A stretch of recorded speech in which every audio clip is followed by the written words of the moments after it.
مغرور بادشاہ، اگر تم گھمنڈ چھوڑ کر رحم و انصاف کا اقرار کرو تو میں تمہارا تاج و تخت واپس کرنے کو تیار ہوں، ورنہ ابھی قتل کا حکم بھی دے سکتا ہوں۔ ٹلی کا ایک بادشاہ حکومت اور دولت کے گھمنڈ میں غریبوں سے بات تک کرنا بھی برا سمجھتا تھا، اس لیے اکثر لوگ اسے ناپسند کرتے تھے۔ ایک روز بادشاہ شکار کرنے گیا، کسی جانور کا پیچھا کر رہا تھا کہ اس کا گھوڑا بے قابو ہو کر دور نکل گیا۔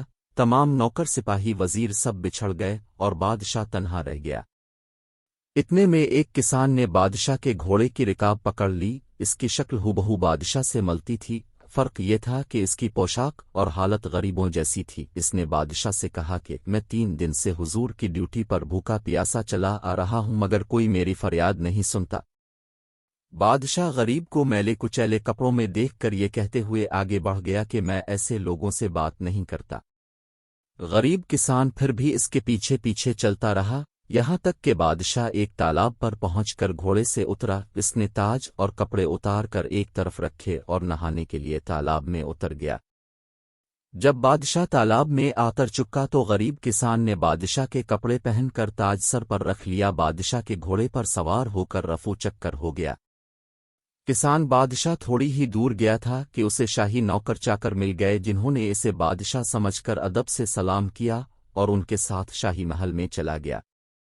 اصل بادشاہ تالاب سے نہا کر باہر نکلا تو کپڑے، تاج اور گھوڑا کچھ بھی موجود نہ تھا۔ وہ بہت گھبرایا مگر اب کیا ہو سکتا تھا۔ ناچار غریب کسان کے میلے کپڑے پہنے اور کئی دن تک فاقے کرنے اور بھٹکنے کے بعد شہر پہنچا، مگر اب اس کی یہ حالت تھی کہ جس سے بات کرتا کوئی منہ نہ لگاتا، اور جب یہ کہتا میں تمہارا بادشاہ ہوں تو لوگ اسے پاگل سمجھ کر ہنس دیتے۔